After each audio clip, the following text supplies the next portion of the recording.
today we are going to discuss about some remaining demerit of democracy. We have discussed some of these, but now we are going to discuss next to that. कौन कौन सी हो गई थी?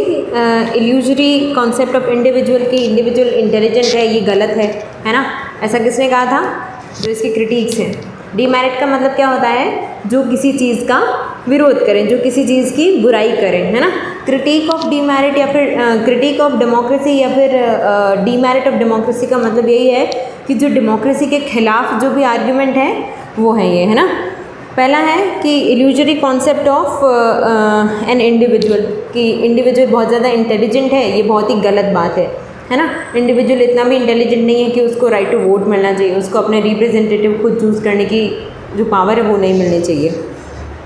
Apathy of intelligent class, कि जो intelligent class के जो लोग हैं, जो इंटेलिजेंट लोग हैं, है ना, जो स्कॉलर्स हैं, है ना, they are not going to indulge in all this politics, है ना? वो पॉलिटिक्स में अपने आप को इंडल्ज करने की कोशिश नहीं करते, वो उससे दूर रहने की कोशिश करते हैं, क्योंकि पॉलिटिक्स में उनको क्या लगता है कि नंबर को ज़्यादा मिल रहा है, मतलब मेरिट्स के, वो क्या सोचते हैं कि जो मेरिट्स हैं, मेरिट्स के कंपैरिजन में नंबर्स को ज़्यादा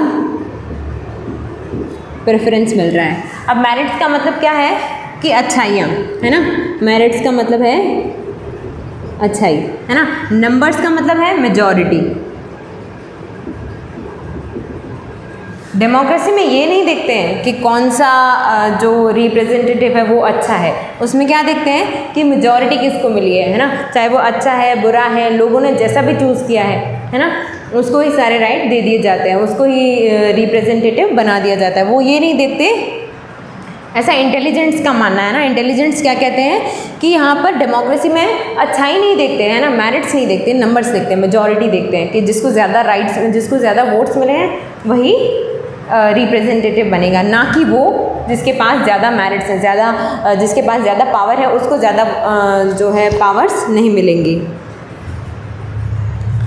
claim of academic importance is illusory, कि भाई इससे एजुकेशन मिलता है, ये भी गलत है, क्योंकि ये क्या, यहाँ पर क्या होता है कि यहाँ के जो पॉलिटिकल पार्टी के जो लोग होते हैं वो अपनी सेल्फिशनेस के हिसाब से, है ना, मुद्दों को मोल्ड करके, है ना, मुद्दों को मोल्ड करके लोगों के सामने रखते हैं और कोई भी एक टॉपिक ऐसा उठा लेते हैं जिससे वो लोगों को फिर भड़काना शुरू कर देते हैं, है ना? फिर democratic freedom and equality is deceptive. अब डेमोक्रेसी में क्या मिलता है हमको? फ्रीडम और इक्वालिटी कौन सी मिलती है? पॉलिटिकल फ्रीडम और पॉलिटिकल इक्वालिटी, ये हमको डेमोक्रेसी में मिलती है। लेकिन ये तब तक बेकार हैं जब तक हमको इकोनॉमिक इक्वालिटी और इकोनॉमिक फ्रीडम ना मिले, है ना? जब तक हमको इकोनॉमिक फ्रीडम और इकोनॉमिक और social equality and social freedom, जब तक ये दोनों चीज़ें हमको नहीं मिलती हैं तब तक इसका कोई मीन्स ही नहीं है। और डेमोक्रेसी में हमको क्या मिलता है? सिर्फ पॉलिटिकल फ्रीडम और political equality. Economic equality, economic freedom, social equality, social freedom, ये हमको कुछ ऐसा गारंटी नहीं है, इसीलिए ये क्या है? बेकार है, ऐसा क्रिटिक्स का मानना है। Side effect of political parties. अब पॉलिटिकल पार्टीज़ क्या होती है? बहुत सारी पॉलिटिकल पार्टीज़ होती हैं, है ना? तो वो क्या करती हैं? अपनी अपनी पार्टी को आगे बढ़ाने की कोशिश करती है ना। डिवोशन ऑफ पार्टी, वो क्या करती हैं? अपनी अपनी पार्टी की पूजा करती हैं ना, उन्हीं की जो आइडियोलॉजीज़ हैं जो उनको आगे बढ़ाने की कोशिश करते हैं, ना कि जो हमारी पब्लिक के लिए गुड है उसको आगे बढ़ाने की, है ना। पब्लिक के लिए गुड क्या है? सबको इक्वालिटी मिले, है ना, इक्वालिटी मिले, सबको एम्प्लॉयमेंट मिले, है ना। ये जो हमारे पॉलिटिकल लीडर्स हैं वो इन चीज़ों की तरफ इतना ध्यान नहीं देते हैं जितना वो अपनी पार्टी के लिए वोट्स फेच करना चाहते हैं ना। वो क्या करना चाहते हैं? अपनी पार्टी के लिए वोट्स फेच करना चाहते हैं, तो वो लोगों की फीलिंग्स के साथ, उनकी जो पर्सनालिटी जो है, उनकी पर्सनल फीलिंग्स के साथ वो खेलना शुरू कर देते हैं, है ना। उनको उनके जाति, उनकी कास्ट, है ना, उनके रिलीजन, है ना, उनकी कास्ट, उनके रिलीजन, उनका जो रीजन है, एरिया, है ना, उसके लिए वो उनको भड़काना शुरू करते हैं, है ना। वो चाहते हैं कि ज़्यादा से ज़्यादा लोग हमारी तरफ अट्रैक्ट हो, है ना। क्यों और हमारी कंट्री में जो क्या है, लोग कास्ट और रिलीजन से बहुत ज़्यादा जुड़े हुए हैं, है ना। तो ये इन मुद्दों को उठाते हैं, है ना। इन मुद्दों को उठाकर क्या करते हैं, लोगों का ध्यान अपनी तरफ खींचने की कोशिश करते हैं। तो इससे हमारा कोई गुड तो हो नहीं रहा, है ना, हमको कोई फ़ायदा नहीं हो रहा, इससे उल्टा नुकसान ही हो रहा है, क्योंकि हम आपस में ही लड़े जा रहे हैं, है ना। तो ये क्या करते हैं, पॉलिटिकल पार्टी के जो लोग हैं अपनी पार्टी को आगे बढ़ाने के लिए लोगों की पर्सनल फीलिंग्स के साथ खिलवाड़ करते हैं, ना कि उनके गुड के लिए काम करते हैं। उनके गुड के लिए वो कोई काम नहीं करते, ऐसा क्रिटिक्स का मानना है। Unaccountable governing system. अब क्या है कि जो पॉलिटिकल पार्टीज़ हैं, है ना, अब यहाँ पर कोई भी पार्टी बहुत सारी है ना, मल्टी पार्टी सिस्टम है, multi party system. Multi party system का क्या मतलब होता है, बहुत सारी पार्टी है, कोई एक स्पेशल पार्टी नहीं है कि जिसके कैंडिडेट ही हमेशा खड़े हो रहे हैं, ना। बीजेपी है, एनडीए है ना, बीएसपी है, एसपी है, बहुत सारी है। तो ये मल्टी पार्टी सिस्टम होने की वजह से कोई भी एक पार्टी रिस्पॉन्सिबिलिटी लेने को तैयार नहीं है, हैं, रिस्पॉन्सिबिलिटी लेने को वो तैयार नहीं है। They are not ready to take the responsibility of any task, any event, है ना। वो क्या करते हैं, अगर गवर्निंग सिस्टम में जो गवर्नमेंट है, वो गवर्नमेंट क्या करती है, वो क्या कहती है कि ऑपोजिशन पार्टी की गलती से सब कुछ हुआ है, और ऑपोजिशन पार्टी क्या कहती है कि गवर्नमेंट की खुद की पॉलिसीज़ की वजह से ऐसा हुआ है ना। तो इस तरीके से कोई भी एक पार्टी जो है वो रिस्पॉन्सिबिलिटी लेने को तैयार नहीं है। Now waste of public money and time, है ना, waste of public money and time. अब क्या होता है, हम जो हमारे रिप्रेजेंटेटिव होते हैं उनका काम होता है हमारे लिए पॉलिसीज़ बनाना, है ना। उनका काम क्या होता है, हमारे लिए पॉलिसीज़ बनाना। अब पॉलिसीज़ बनाने का भी एक प्रोसीजर है कि सबकी कंसेंट होनी चाहिए, है ना। मेजॉरिटी जो है वो, मेजॉरिटी जो रिप्रेजेंटेटिव है वो सब उस जो भी पॉलिसी है उसके साथ में होनी चाहिए, उनका कंसेंट मिलना चाहिए, है ना। फिर उसके बाद प्रेसिडेंट का भी कंसेंट मिलना चाहिए, है ना, मिनिस्टर का कंसेंट मिलना चाहिए। बहुत सारे एमएलएज एमपी हैं, एमएलएज और एमपीज़ में मेजॉरिटी मिलनी चाहिए। तो ये जो प्रोसेस है ये बहुत ही टाइम कंज्यूमिंग होता है, इसमें बहुत ज़्यादा एक तो टाइम लगता है ना। कोई भी पॉलिसीज़ बनने में 4-5 साल लग जाते हैं, जब तक नई गवर्नमेंट आ जाती है और फिर वो उस पॉलिसी को बकवास कर देती है ना, उसका मतलब बेकार कर देती है, फिर उसका कोई मीन्स ही नहीं रह जाता। तो इस तरीके से जो क्या है, मेजॉरिटी ऑफ जो पीपल हैं और ये मिनिस्टर, इन सब का कंसेंट लेने में बहुत ही ज़्यादा टाइम लग जाता है, और बहुत ही ज़्यादा टाइम लगने के साथ साथ बहुत ही ज़्यादा लोगों का मनी भी वेस्ट होता है ना। मनी लोगों का कैसे वेस्ट होता है, क्योंकि यहाँ पर वही मनी काम आता है जो सरकार जो होती है वो हमसे टोल टैक्सेस के रूप में, ड्यूटीज़ के रूप में, है ना, अदर जो भी इनकम टैक्सेस के रूप में जो भी हमसे मनी लेती है ना, जो भी रेवेन्यू लेती है, वही रेवेन्यू तो यहाँ पर खर्च होता है। तो लोगों का मनी जो है वो इसमें ज़्यादा खर्च हो रहा है ना, पॉलिसीज़ बनाने में, इलेक्शन होल्ड करने में, है ना, इलेक्शन होल्ड करने में। इलेक्शन में क्या होता है, वो पूरी कंट्री, कितनी बड़ी कंट्री है हमारी, तो उसमें जगह जगह पर इलेक्शन करने में बहुत ज़्यादा खर्चा आता है। वहाँ पर लोगों को एम्प्लॉयड करना, वहाँ पर मशीनरीज लाना, वहाँ पर वोटिंग सिस्टम कैसे हो रहा है उसको सुपरवाइज करना, फिर उसके बाद में उनकी वोटों की गिनती करना। तो इसमें बहुत ज़्यादा पैसा लगता है, बहुत ज़्यादा मनी वेस्ट होता है। तो इनका कहना है कि अगर ये सारा मनी जो है, ये सारा टाइम और मनी अगर इन सारी चीज़ों में ना होकर हमारे लिए जो पॉलिसीज़ हैं, पॉलिसीज़ के लिए खर्च किया जाए, है ना, लोगों के वेलफेयर के लिए खर्च किया जाए, जैसे कि कोई भी जैसे कि हमारे लिए एम्प्लॉयमेंट लाने के लिए खर्च किया जाए, या फिर हमारी एनवायरनमेंट को ठीक करने के लिए खर्च किया जाए, तो ज़्यादा अच्छा रहेगा, ऐसा क्रिटिक्स का मानना है। तो ये total waste of public money and time, है ना। कई बार ये पार्लियामेंट में डिबेट बहुत लंबी चलती रहती है कि हमको ये लॉ पसंद है, कुछ को नहीं पसंद होता है, कुछ को पसंद होता है ना। तो उसमें भी बहुत ज़्यादा टाइम लग जाता है, इलेक्शन में पॉलिसीज़ बनाने में पैसा और मनी लग जाता है। फिर डिसइंटरेस्टेड वोटर। अब हमारे यहाँ क्या है, वोटर इतने एजुकेटेड नहीं हैं, है ना, एजुकेशन जो है वो इतना ज़्यादा नहीं है, क्योंकि लोकल पीपल जो हैं, जो मेजॉरिटी ऑफ पीपल है हमारी कंट्री के, वो इलिटरेट ही है ना। जो बूढ़े लोग हैं या फिर जो गाँव में रहने वाले लोग हैं, ये सब क्या हैं, इलिटरेट पीपल्स हैं। तो इनको वोटिंग के बारे में इतना कुछ पता ही नहीं है ना। ना तो ये वोटिंग के बारे में इतना कुछ जानते हैं, ना ही हमारे सिस्टम के बारे में जानते हैं, ना ही इनको अवेयरनेस है कुछ। तो ऐसी कंट्री में लोग क्या हैं, डिसइंटरेस्टेड हैं, डिसइंटरेस्टेड, उनको कोई इंटरेस्ट ही नहीं है वोट देने में। लगभग हर साल क्या होता है 50%, 60%, मेजॉरिटी 70%, है ना। ज़्यादा से ज़्यादा इतने लोग मैक्सिमम वोट दे पाते हैं, बाकी वाले तो वोट ही नहीं देते हैं। तो जब हम इतना बड़ा चालू कर रहे हैं, हम इलेक्शन में पैसा तो उतना ही खर्च कर रहे हैं जितना 100% के लिए चाहिए होता है, लेकिन वोट्स कितने आ रहे हैं 50%, 60%, तो उतना, और उसमें क्या हो रहा है, टाइम पैसा सब वेस्ट हो रहा है, कोई मतलब नहीं बन रहा है उसका, है ना।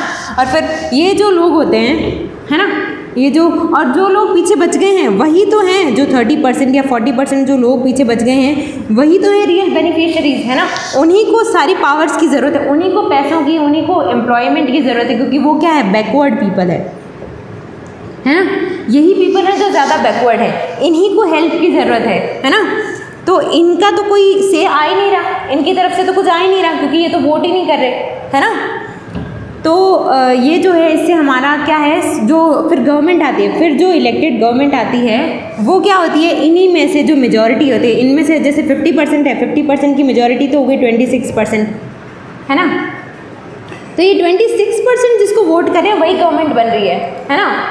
फिर पीछे के जो बच गए ना, बाकी जितने भी, उन सबकी 74% जो बच गए, उनकी कोई भी बात नहीं सुनी जा रही। ऐसा होता है डेमोक्रेटिक गवर्नमेंट में, ऐसा क्रिटिक्स का मानना है ना। तो समझ में आया कैसे डिसइंटरेस्टेड वोटर्स हैं, कि वो एजुकेटेड नहीं है, इलिटरेट हैं, इलिटरेट होने की वजह से तो वो वोट भी नहीं देगा, उनको वोट देने का पता ही नहीं है ना, they are not interested in giving vote. तो फिर जो होते हैं 50%, 60% जितने लोग वोट दे पाते हैं, इसमें से भी जो मेजॉरिटी होती है, जैसे 50% की मेजॉरिटी हो गई 26%, 30% की हो गई, 60% की हो गई 31%, है ना। तो ये इतने लोग ही वोट, इतने लोगों की गवर्नमेंट बन रही है ना। कितने लोगों की गवर्नमेंट बन रही है, टोटल में से खाली 31% लोगों की। और जो रियल बेनिफिशरीज हैं, जिनको रियल में ज़रूरत है गवर्नमेंट पॉलिसीज़ की, गवर्नमेंट हेल्प की, वो जो इलिटरेट, जो बैकवर्ड पीपल है, उनका तो कुछ से ही नहीं आ रहा है ना, उनकी तरफ से तो कोई रिस्पॉन्स ही नहीं आ रहा।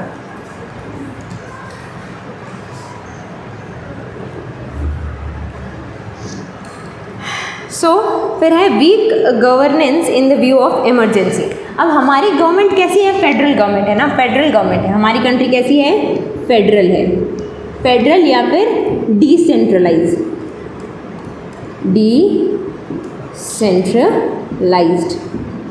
हमारी गवर्नमेंट कैसी है, फेडरल या फिर डिसेंट्रलाइज। अब फेडरल का मतलब क्या होता है, जहाँ पर पहली हो यूनियन गवर्नमेंट, है ना, फिर उसके नीचे हो स्टेट गवर्नमेंट, फिर उसके नीचे हो लोकल सेल्फ गवर्नमेंट, है ना। Union government, state government, local self government, और इन सबको अपनी अपनी पावर दी जानी चाहिए, है ना। इन सबके पास अपनी अपनी पावर होनी चाहिए। ऐसा नहीं कि यूनियन गवर्नमेंट स्टेट गवर्नमेंट को पावर दे रही है और स्टेट गवर्नमेंट लोकल गवर्नमेंट को पावर दे रही है, ऐसा नहीं होना चाहिए। इनके पास अपनी इंडिपेंडेंट पावर होनी चाहिए। ये होती है फेडरल गवर्नमेंट, है ना। ये क्या होती है, ये होती है फेडरल गवर्नमेंट। अब हमारी कंट्री में क्या है, यही गवर्नमेंट है, this form of government is in our country. तो उससे क्या होता है कि जब कोई इमरजेंसी की कंडीशन आती है ना, इमरजेंसी की कंडीशन जब आती है, तो इमरजेंसी में क्या होता है, हमको क्विक डिसीजन लेने की ज़रूरत पड़ती है ना। इमरजेंसी जैसे कोई बाहर से आक्रमण हो गया, हमारी कंट्री में इन्वेजन्स हो गए, तो हमें क्या करना होगा, हमें जल्दी से जल्दी मिलिट्री को, पूरी मिलिट्री को, जो पूरी कंट्री की मिलिट्री है उसको सेंट्रलाइज करना होगा, है ना। हमें उसको एक जगह इक्विप करना होगा, है ना, जहाँ पर भी हमको ज़रूरत है उसके लिए क्विक डिसीजन की ज़रूरत होती है ना। किसकी ज़रूरत होती है, क्विक डिसीजंस की। लेकिन अब क्योंकि there are many part of government, है ना, बहुत सारे लेवल्स हैं, मैनी लेवल्स ऑफ गवर्नमेंट है, तो उसकी वजह से हमको क्विक डिसीजन लेने में बहुत तकलीफ होती है ना। इमरजेंसी कंडीशन में ऐसी गवर्नमेंट नहीं चल पाती है। और democracy not a supporter of world piece. अब क्या कहा गया था, पहले हमने पढ़ा था कि जो दो डेमोक्रेटिक कंट्रीज़ होती हैं वो लगभग आपस में लड़ाई नहीं करती हैं, क्योंकि उनमें क्या होता है कि कोई भी इशू होता है अगर दो डेमोक्रेटिक कंट्री के बीच में, तो उस इशू को वो नेगोशिएशन के थ्रू सॉल्व कर लेते हैं। लेकिन यहाँ पर क्या है, democracy is not a supporter of world piece. अब ऐसा कौन कहते हैं, कम्युनिस्ट कहते हैं, कम्युनिस्ट। अब कम्युनिस्ट कौन कौन थे, जब हमारी कंट्री में कोल्ड वॉर चल रहा था ना, है ना, वर्ल्ड वॉर 1, फिर वर्ल्ड वॉर 2, फिर कोल्ड वॉर, है ना। कोल्ड वॉर में दो पार्ट हो गए थे कंट्री के, एक तो हो गए थे कम्युनिस्ट, दूसरे हुए थे कैपिटलिस्ट, है ना। कम्युनिस्ट में जैसे चाइना था, रशिया था, है ना, और कैपिटलिस्ट में जैसे यूएसए था, है ना। तो ये कम्युनिस्ट क्या कहते हैं, कम्युनिस्ट कहते हैं कि जो यहाँ पर कैपिटलिस्ट के पास डेमोक्रेसी थी, है ना। कम्युनिस्ट का मतलब होता है एक ऐसी गवर्नमेंट जहाँ पर कोई एक कम्युनिटी को ज़्यादा, है ना, कोई एक जाति, कोई एक रिलीजन, है ना, सोसाइटी का कोई एक कास्ट, उसको ज़्यादा प्रिविलेज मिल रही है, वही सबके लिए कोई एक कास्ट है या फिर कोई एक रिलीजन है या फिर एक कोई कम्युनिटी है, वही सबके लिए लॉ बना रही है, इसको कहते हैं कम्युनिज्म, है ना, जहाँ पर सोसाइटी ही सब कुछ है ना। और कैपिटलिस्ट वो है जहाँ पर पैसा, है ना, इकोनॉमी, लिबर्टी, जैसा कि हमारी डेमोक्रेसी में होता है। तो कैपिटलिस्ट के पास में क्या थी, डेमोक्रेसी थी। कम्युनिस्ट चाहते थे कि किसी एक रिलीजन को, किसी एक रीजन को ज़्यादा, किसी एक कम्युनिटी को, किसी एक कास्ट को ज़्यादा प्रिविलेज मिले। तो अब ये क्या कहते हैं, कम्युनिस्ट क्या कहते हैं, कम्युनिस्ट कहते हैं कि यहाँ पर ये जो डेमोक्रेसी है, डेमोक्रेसी में कैपिटलिस्ट लोग हैं, है ना। तो डेमोक्रेसी में कैपिटलिस्ट होने की वजह से वो क्या करेंगे, एक दूसरे से ज़्यादा अमीर बनने की, कैपिटल का मतलब क्या होता है, मनी, है ना, मनी, पावर। तो वो क्या करेंगे, ज़्यादा पावरफुल होने की कोशिश करेंगे, है ना। डेमोक्रेसीज जो हैं वो कैपिटलिस्ट होंगी, तो उनकी फीलिंग्स क्या होंगी, उनके जो आइडियल्स होंगे वो क्या होंगे कि हम कैसे भी करके ज़्यादा कैपिटलिस्ट बन सकें, ज़्यादा स्ट्रॉन्ग बन सकें, है ना, इकोनॉमी को ज़्यादा स्ट्रॉन्ग बना सकें। तो वो क्या करेंगे, वो दूसरी कंट्री पर वॉर, इन्वेजन्स, है ना, इस तरीके की एक्टिविटीज़ होंगी, है ना। क्योंकि वो क्या चाहते हैं, कैपिटलिस्ट का क्या होता है कि वो एक दूसरे से, वो अपनी कंट्री को ज़्यादा इकोनॉमिकली स्ट्रॉन्ग बनाना चाहते हैं। और जब ज़्यादा इकोनॉमिकली स्ट्रॉन्ग बनाना चाहते हैं तो क्या होता है, इकोनॉमिकली स्ट्रॉन्ग बनाने के लिए उनको एक दूसरे से लड़ना पड़ेगा, है ना। लड़ाई होगी तो वॉर होगी, वॉर होगी तो क्या होगा, वॉर की वजह से वर्ल्ड पीस में डिस्ट्रप्शन होगा, है ना, वर्ल्ड पीस एंड ऑर्डर नहीं रहेगा। तो communist have the opinion that democratic state and capitalist state, है ना, डेमोक्रेटिक स्टेट जो है वो क्या है, कैपिटलिस्ट स्टेट है, डेमोक्रेसी क्या है, कैपिटलिस्ट है। And capitalist give birth to the imperialism, है ना। इम्पीरियलिज्म का मतलब क्या होता है, कैपिटलिस्ट किसको बर्थ देता है, इम्पीरियलिज्म, है ना। डेमोक्रेसी क्या है, डेमोक्रेसी में कैपिटलिस्ट है, democracy is a capitalist country. Capitalist किसको जन्म देता है, इम्पीरियलिज्म। अब इम्पीरियलिज्म का मतलब क्या होता है, इम्पीरियलिज्म का मतलब होता है कि एक स्ट्रॉन्गर कंट्री दूसरी वीकर कंट्री को अपनी कॉलोनी बना लेती है, जैसे कि ब्रिटिशर्स ने इंडिया के साथ किया, है ना। ब्रिटिशर्स जो थे वो एक स्ट्रॉन्गर इकोनॉमी थे, है ना, उनके पास पैसे ज़्यादा थे, उनके पास मिलिट्री अच्छी थी, है ना। तो उन्होंने क्या किया, हमारी कंट्री को, जो कि एक वीकर इकोनॉमी थी, कोई भी स्ट्रॉन्ग कंट्री जो है वो वीक कंट्री को अपनी क्या बना लेती है, कॉलोनी बना लेती है ना, अपनी कॉलोनी बना लेती है। जैसे कि ब्रिटिशर्स ने, स्ट्रॉन्ग कौन थे, ब्रिटिशर्स, ब्रिटिशर्स, है ना। उन्होंने वीक कौन था, इंडिया, इंडिया को क्या किया, अपनी एक कॉलोनी बना लिया ना। कॉलोनी का मतलब कि जहाँ पर वो अपना राज कर सके। तो इस प्रोसेस को क्या कहते हैं, इम्पीरियलिज्म। जब एक स्ट्रॉन्ग कंट्री किसी दूसरी कंट्री को, चाहे वो मिलिट्री के थ्रू हो, चाहे वो इकोनॉमी के थ्रू हो, अपने अधीन कर लेती है ना, अपने अंडर में ले आती है। तो जैसे ब्रिटिशर्स ने हमारे साथ किया। तो ये सब किससे आता है, ऐसा इनका मानना है कि कैपिटलिस्ट से ये इम्पीरियलिज्म आता है। और ये कैपिटलिस्ट कहाँ पर पाया जाता है, डेमोक्रेसी में पाया जाता है। So the democratic state can not consider as a supporter of world peace. तो इसलिए हम नहीं कह सकते कि डेमोक्रेसी जहाँ पर होगी वहाँ पे वर्ल्ड पीस आएगी। अब इम्पीरियलिज्म होगा तो यहाँ पर तो वॉर ही होगा, है ना, क्योंकि वीकर कंट्री को स्ट्रॉन्गर कंट्री अपने अंडर में ला रही है। The democratic countries like Britain, France. अब ब्रिटेन और फ्रांस क्या थे, जैसे ब्रिटिश जो लोग थे जो हमारी कंट्री में आए थे, ये क्या थे, ये एक डेमोक्रेटिक कंट्री थी, है ना। ब्रिटिशर्स कौन थे?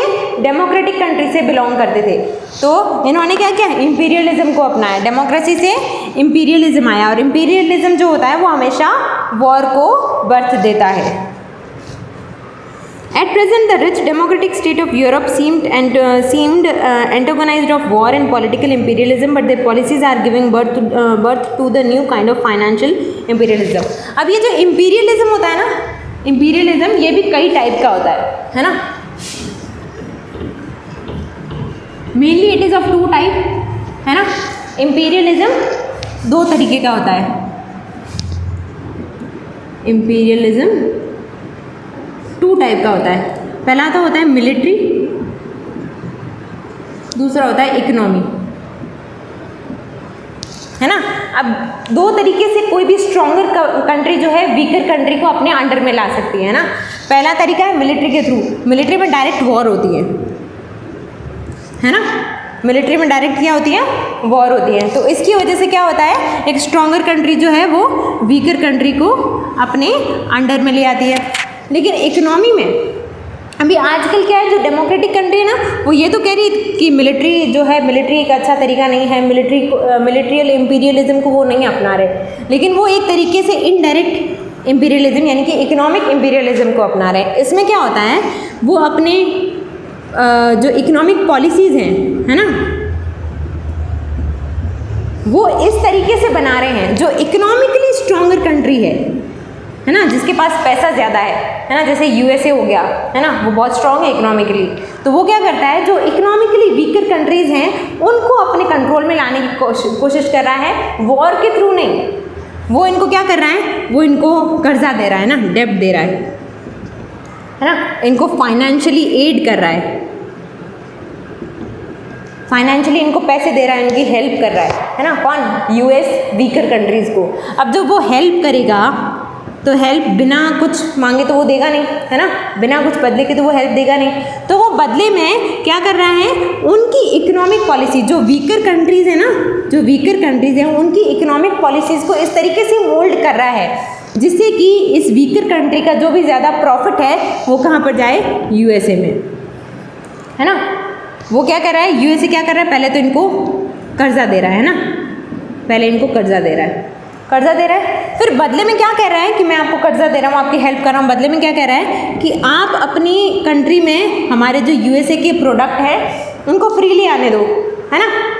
हमारे जो यूएसए के प्रोडक्ट्स हैं, हमारा जो यूएसए का प्रोडक्ट है उसको आप अपनी कंट्री में फ्रीली आने दो, है ना। तो उससे क्या होगा, यहाँ पर इस जो वीकर कंट्री है, जहाँ पर पहले से ज़्यादा कुछ अच्छा नहीं चल रहा है, वहाँ के जो नेटिव जो लोग होंगे, जहाँ ये जो सेम प्रोडक्ट वाले यहाँ के जो नेटिव लोग होंगे, उस प्रोडक्ट को यहाँ पर कोई नहीं खरीदेगा, क्योंकि यूएसए का प्रोडक्ट क्वालिटी में अच्छा होगा, है ना, क्वालिटी में अच्छा होगा, मे बी वो सस्ता भी कर सकते हैं, है ना, ताकि यहाँ पर इनका जो है वो और भी ज़्यादा बढ़े, है ना। तो यहाँ के जो नेटिव लोग होंगे वो अपनी कंट्री का सामान छोड़कर दूसरी कंट्री का सामान खरीदेंगे, है ना। तो इसके थ्रू ये क्या कर रहा है, यूएसए क्या कर रहा है, वीकर कंट्रीज़ को अपनी तरफ, अपने लिए, अपने प्रॉफिट के लिए यूज़ कर रहा है, एक तरीके से अपने अंडर में ले रहा है ना। तो ये अब चाहे डेमोक्रेटिक कंट्री में वॉर नहीं हो रहे, है ना, वॉर्स नहीं हो रहे, लेकिन एक तरीके का इकोनॉमिक इंपीरियलिज्म चल रहा है ना, जिससे भी क्या है, वर्ल्ड पीस के लिए ये अच्छा नहीं है।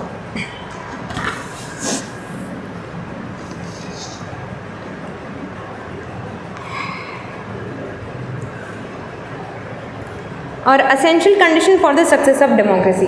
अब ये तो डीमेरिट्स थी, है ना, समझ में आई होंगी। अगर if you have any type of doubt then you can ask me, okay.